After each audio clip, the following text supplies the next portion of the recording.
Okay, Roger, I want to welcome you to the Taneytown Museum today. You've so graciously volunteered to share your stories and memories of Taneytown, and very specifically about the canning factory. So let's start by you just telling your full name for the camera and the record, and when you were born. Roger Eugene Eyler, November 4th, 1942. Okay, and where are you from? Or where are you currently living? I'm living in Keysville, outside of Keysville. Keysville. Okay. I have a farm. We have a farm about a mile out of Keysville. Okay. And so, Roger, you've had a very interesting life in terms of both where you've worked and also where you're from. So can we go back and sort of start at the beginning, and you can tell me where you were born and sort of weave your way through to the present? Okay, I was actually born in Gettysburg at the hospital. Okay. And in this area at that time, you were either born at home in Gettysburg or Hanover, and some few in Frederick at the hospital. But in my class in high school, and when I started elementary, about half of the kids had been born at home. The doctor came to the house, which they don't do anymore. Right. So. Okay. And what about your parents? So where were your parents at that time? Well, you mean were they born or? Well, and yeah, tell us a little bit about them and how they ended up here in Gettysburg or near Gettysburg. Well, they just went to the Gettysburg Hospital because of the doctor had the privileges there. Where they were living in Taneytown. My dad was from Middleburg, and my mother was from Pleasant Valley. And they both had 10 brothers and sisters in each family. They had a big family. My dad, when he was 12 years old, left home and went to work on a farm on Grouse Mill Road, the brining farm. And he lived there until he was 18. And I asked him one time why he left, and he said we didn't have enough to eat. So he went to the Brinings, and he worked for $2 a month, his work clothes and his room and board, till he was 18, and then he left and went to work at the Rondollar feed mill that was used to be down in Taneytown, where the Country Kitchen is right now, beside the railroad tracks. He went there to work, and he worked there till 1929, and he left the feed mill and went to work at A.W. Feeser Canning Company because he could get more hours in. That was during the Depression. And they worked more hours so he could make more money. My mother was from Pleasant Valley. And neither one of I did not know either of my grandfathers. They were both dead before I was born. And her father was in his early 30s, and he died with an infant in the house. It was the 11th child. So as soon as they were old enough to go to work, they would go to Pleasant Valley and work at the sewing factory there. And eventually, she started to work at the sewing factory in Taneytown, and she met my father in Taneytown. And of course, once they got married, they lived in Taneytown all their lives after that. Okay, in terms of sort of your father, what did he do at the canning factory? Well, he was a full-time employee, and I guess he was in charge of a section of the factory while they were canning, when they were processing. You would call him a foreman. But I don't think he ever got more than a quarter over minimum wage the whole time. They didn't pay overtime in perishable foods. If it was 70, 80 hours, you got paid for 70, 80 hours straight pay. The last 3 years he worked there until he was 72. And by that time, the canning factory, the Feesers had been sold to Langrel's Canning Company out of Baltimore. I think the last 3 years he got time and a half, over 50 hours. They changed the law. I mean, I can remember before, I was about 4 or 5, when they were canning peas. Peas were perishable. You had to put them in the can in a certain amount of time or they'd heat up and go sour. He would come home for supper and they always took an hour off at lunch and supper, the factory did. And he'd come home for supper on Saturday night and we wouldn't see him till breakfast on Sunday morning, because they had to go and can everything they had. If they broke down or something, it took longer. Then they had to do a real thorough cleaning at the end of the week. So a lot of times he worked through the night. And of course, he'd sleep all day Sunday. In canning season, he was usually sleeping most of Sundays. They didn't work on Sunday, but they had to finish up and everything. And my mother, well, she worked at the sewing factory, and when I was born, she took off. And about 3 years later, she tried to go back to work, but I didn't get along with the babysitter. So she didn't go back to work, but she did piecework. She put collars on suits at home. The sewing factory in Taneytown at the time had people working at home, and she would be sewing at home during the daytime. Who owned the factory? Do you know? I think the name was Bornstein, was the name. You don't know when it started? Oh, it had been, the one in Taneytown had been here for a long time, way time. before, I could remember. I don't know. All right. And can we just talk a little bit about the canning factory, because this was not the only canning factory. In terms, can you give some history in terms of how many factories, how many farms they had actually? Well, Feeser's A.W. Feeser had 3 factories, one Silver Run, one Taneytown, and one in Keymar. And they're supposed to have 15 farms. Donald Lawyer and I had tried to figure out the 15th one, but we couldn't get an agreement on it. But they had 15 farms at their peak. And my dad came to work at Feeser's, and I kind of grew up in the factory. In fact, my mother died when right after I turned 8 years old. So I spent a lot of time down there in the summertime because I knew the people. They would, for corn, after they hushed the corn and the corn cobs, cut the corn off the cobs, they had a stack outside the building. And it was a very large stack. It was big enough to run a tractor on top of it to smooth it out. So to get rid of the corn husk, which would be called ensilage, they went down to Winchester, Virginia, and would bring 50 feeder steers home. And they had a barn down there where they would put them. And through the winter, this was in the fall, and then through the winter they'd feed the husks to the steers. And my dad and my Uncle Charlie Unger were both full-time employees. So they got an extra hour and a half a day every other week because somebody had to feed the steers in the morning and the evening. So that was the equivalent to their overtime. And when I was still pretty small, I'd go down with him to help feed the steers. Then as I got older, I hung around the factory a little bit. I actually started working when I was 8 years old for the factory. Did you get paid? Oh yeah, 65 cents an hour. And what we did, they hired boys or school students usually, to pick sweet corn by hand. At that time, the farmers that grew corn from them liked to do it for sweet corn because sweet corn made good silage. But if you used a mechanical picker, it would shred the stalks up. So they hired 10 of us, and we would be 4 on each side of the wagon, picking a row and throwing it into the wagon, and 2 would go ahead and pick the rows because you had to run over 2 rows. So we picked the head, what they call the head rows, and would dump them in the row beside the wagon. So the first 2 guys, if you were the first or second row on each side, as soon as you came to a pile, you had to throw it up on the wagon as well as husking it off the stalk. And the farmers really liked the corn fodder to go in the silo. That was before they bred special hybrid corn for silage only. Now they have corn 7 or 8 foot tall with big stalks and decent ears that they use for silage. They don't do that anymore. And I worked from the time I was 8 years old to I was about 13 picking corn. And in when they first started at the farm out on Turanian Road here, they had a threshing machine in the barn set up, and they threshed the old way in the barn.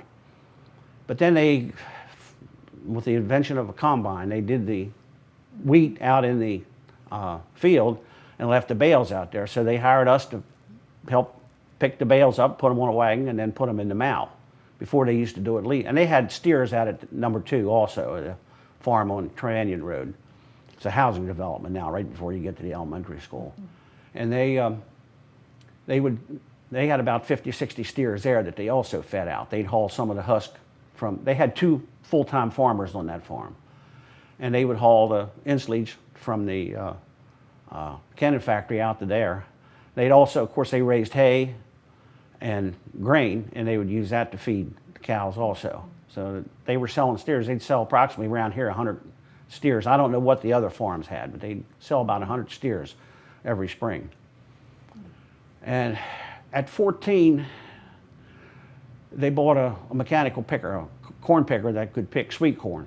They had pickers before, but they were for field corn, and they would damage too much in the year trying to pick them off the stalk. So they come up with a mechanical corn picker that would work. So I was hired to ride the wagon. And I would ride the wagon, and the picker would throw the corn back into a pile, and I'd have to push it into the corners to make a full load.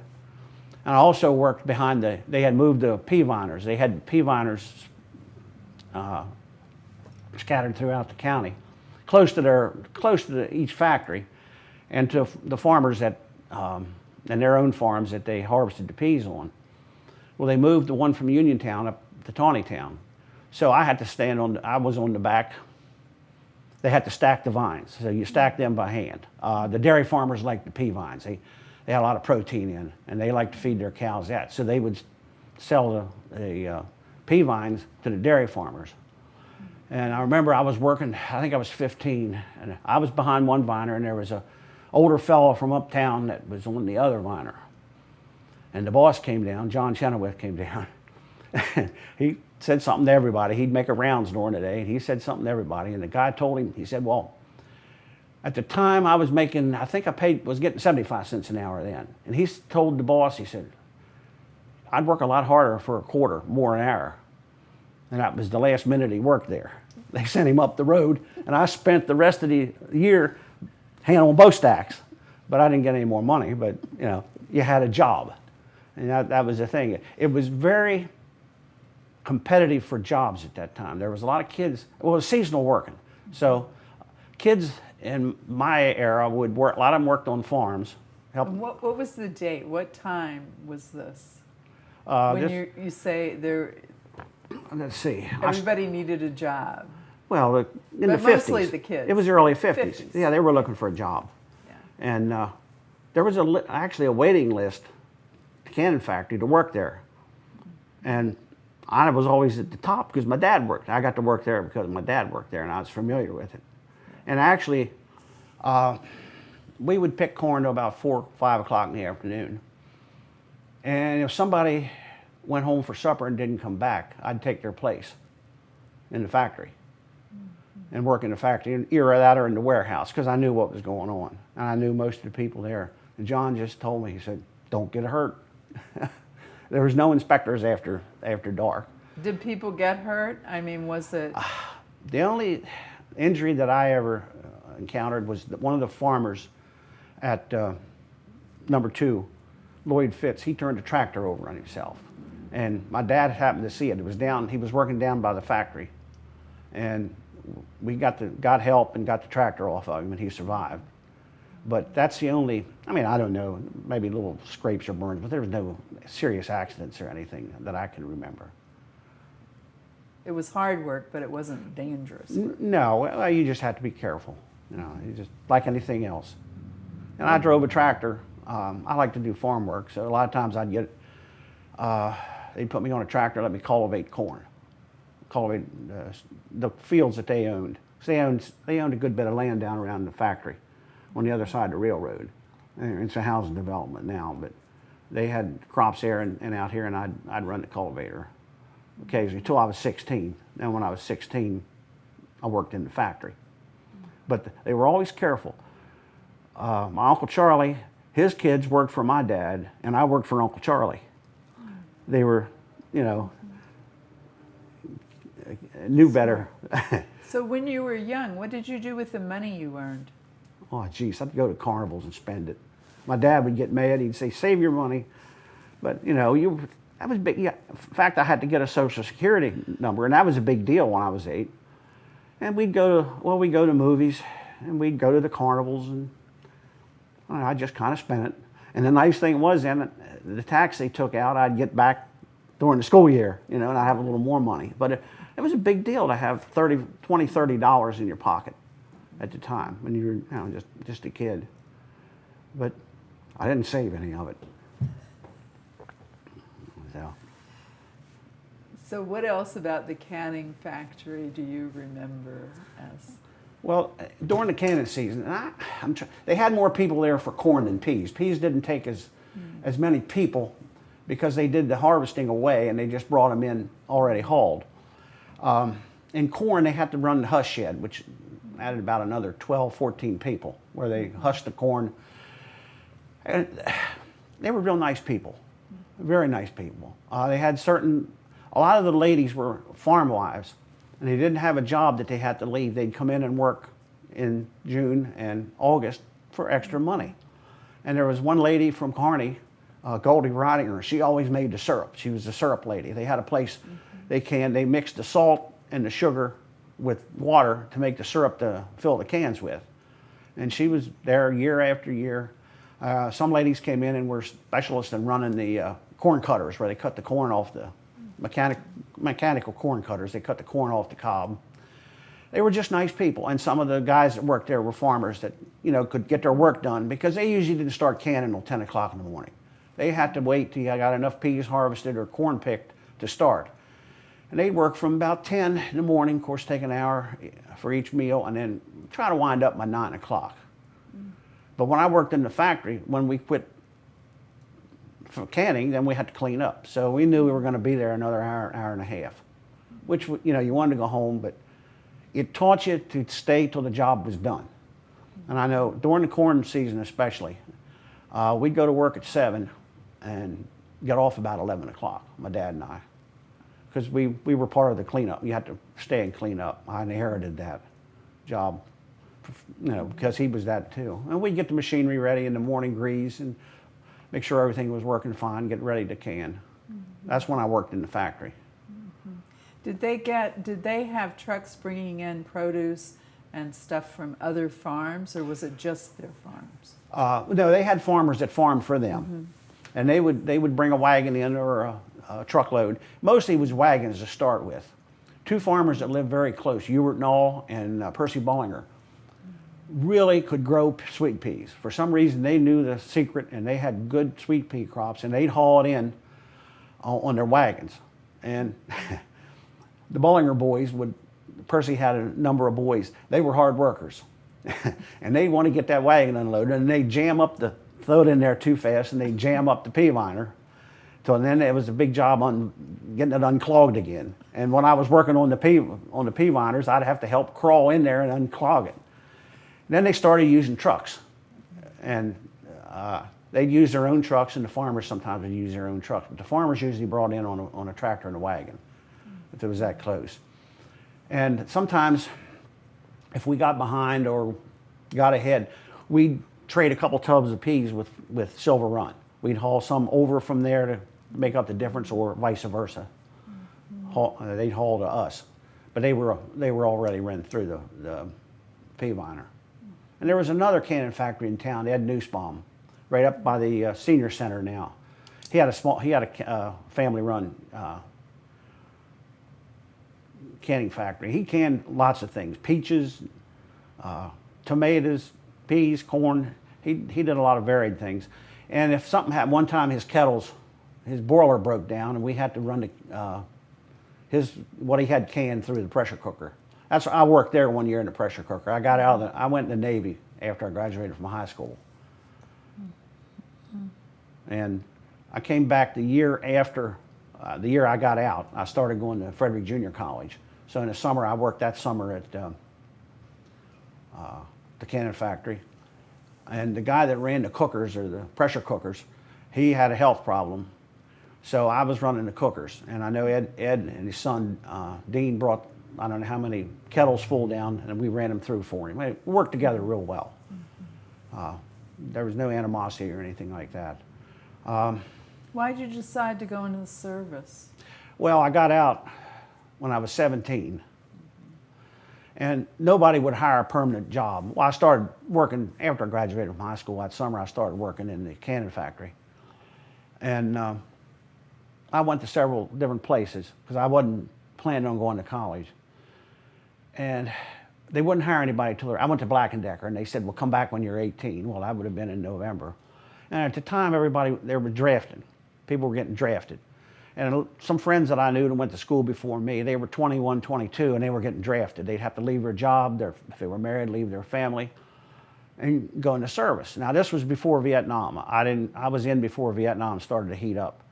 And I thought, well, you know, hey, I might as well. There was 5 of us from town that decided to go in the Navy. Why, I don't know, because I always got seasick.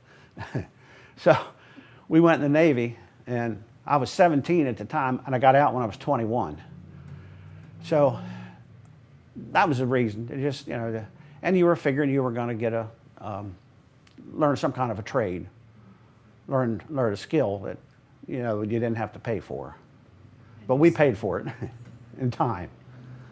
And I was in Cuba down in Guantanamo during the missile crisis. I was there for 18 months. And I was on an aircraft carrier the rest of the time. But I never got to, I was on the East Coast. Vietnam was just starting to bubble over when I got discharged. And I came back and worked a year at the cannon factory between the freshman year at Frederick, and then the next year I went to Frostburg. And then I decided to work construction because you made good money, a lot over what you could make in Taneytown. I'd drive down to Baltimore and work on construction jobs, and it was seasonal, and they paid 2 or 3 times the minimum wage at the time, which was $1.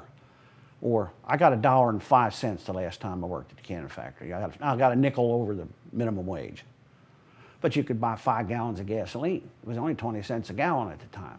So that $1, well, not figuring the taxes, went a long way. But the cannon factory was just nice people working there. They were always good. Like when my mother died, the next cannon season, they'd bring food in for us, and canned goods and pies and cakes, and they just were just nice people. They were very friendly to work with, and they worked hard. Well, a lot of it was tedious work. It was like where they picked, after the peas come out of the cleaner, they'd have to pick the bad or the rotten or the bruised peas out. That was tedious. And when the corn came out of the huskers, before they went to the cutters, they had a table that went over, because if there was worms or a bad spot or a bad end, they'd just cut it off. And they had to go ahead and pick out the ears that were bad. Then after the cutters got them, before they went to the blanching or machine to go to the capper, they'd have to pick through the cut corn and make sure there was no bad kernels in there. And I'm sure that some got by them, but they were sitting on both sides, and I thought, I don't think I could do that. So, and the best job in the factory for part-time help was in a warehouse, where after the cans came out of the cooker, they sent it through a cooling tank to the warehouse, which was a separate building. And there, when the cans were cool, they'd pack them into the cardboard boxes and stack them on pallets and stack them in the warehouse. Then when they got a order for them, they'd pull them out again, put the label on that whoever was buying them or who they were.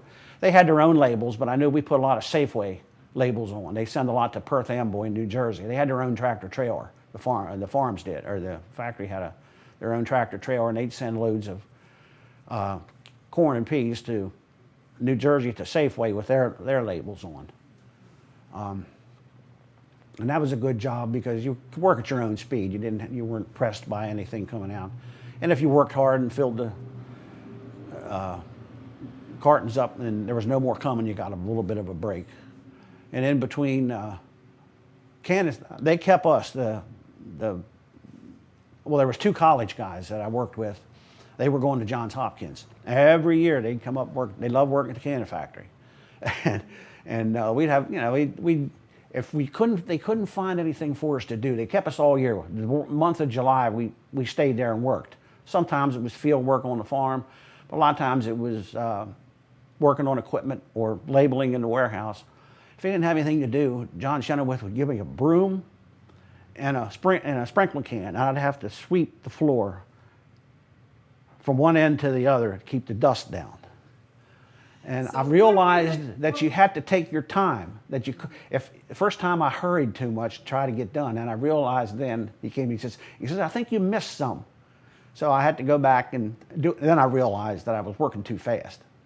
You know, but they kept us I had a job all three months, June, July, and August. I had a job there. I knew what I was doing. They didn't have air conditioning though, right? No, I don't even think the scale house or the office didn't have air conditioning. I know of. No, there was no air conditioning. It must be hot and all that tedious work. Well, the warehouse was cement block. It was pretty cool. When they had big doors, they could open up. Now the factory itself, it was hot, but again, when you were working, you didn't seem to mind it as much. It was worse when I came home at 11 o'clock at night, and the windows, of course, were all shut, and because we didn't know if it was going to rain or not. And in town, the air doesn't. If there's no air moving, it's a lot hotter. Before my mother died, sometimes we'd sleep. We had one of those fold-out beds out on the back porch that was screened in. We'd sleep on the porch because it was so hot. Once in a while, we'd get down and sleep on the lawn if it was real steamy, you know. But then we got fans. Dad got a fan, I got a fan. I had a little fan, he got a window fan. Things were a lot better then. And finally, you know, I kept telling him about this. When I got out of the Navy, I'd come home and say, why don't you have one of them air conditioners? That little portable, and so he said, no. He said, they use too much electric.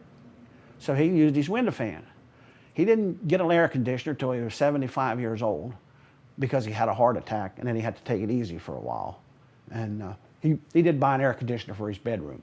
Now, he wouldn't run it too much, just when he was in the room. In fact, he worked at that canning factory from 1929 to 1972. Then he quit. When he retired, he started painting houses. And he painted houses up to 1985. A lot of these houses in town, the old houses, he painted. He just kept working. And he actually lived on Social Security and put his painting money in the bank. He saved the money he made painting and just lived on the Social Security. At 85, he got so we didn't like him climbing ladders, so I took the ladders. So, but that was he worked there that amount of time. And I asked him one time, I said, well, you know, you could probably make more somewhere else. And he said, yeah. He said, but I'm used to working there and it's close. He says, if I work further away, then you have car expenses, you wear a car out. He just worked there. He liked it. In fact, he bought when I was born, and the first car I remember, he had a 37 Chevrolet. And he bought it, he never paid time, he always paid cash for a car. He never borrowed any money. When my mother passed away, her hospital bills were like, for 3 years, was $5,000. And he paid for it cash. He said, you know, wiped his savings out, but that was his savings. And then he started saving more when he went to painting. And he had that 37 Chevrolet till 1955. He bought a new 55 car. Then he bought a new 64 car. And the last new car he bought was 73. But he always paid cash. He never borrowed a nickel to pay for a car. And before he had a car, he rode a motorcycle. He had an Indian motorcycle. That's how he got around. When he met my mother, they'd go for motorcycle rides, you know. And then he finally got a car. But he had one before the 37 Chevy, but I don't remember what it was. And in fact, the 37 Chevy had 77,000 miles on it when he traded it in. One of the reasons, we lived in a corner of George Street, right by the railroad. And straight down the railroad tracks where the canning factory was less than a mile. So during the Second World War, he didn't get drafted. He was in his 40s. He didn't get drafted because he was working in a perishable food factory. So he had to join the militia. But he'd walk the railroad track to go to work every day and save his gas coupons to go to Hanover to go shopping every other Saturday night. So he was close and suited him just fine. Good for him, right? Mm-hmm, yeah. I mean, it seems like being frugal was certainly... Well, he bought what he needed, not what he wanted. And he saved enough money. when he passed away, he left enough money that I could start sending my kids to college. Because we just put it in, you know, reinvested it, what he left, and because I was an only child. And he just didn't, if he didn't need it, he didn't buy it. I mean, I can remember if I left the room with the light on, I had to go back, turn the light out. Because you didn't run a light bulb or a radio or a TV in the room if you weren't there. Times have changed. You telling me. Well, I feel like I was in the canning factory, so that was an excellent description of everything that happened there.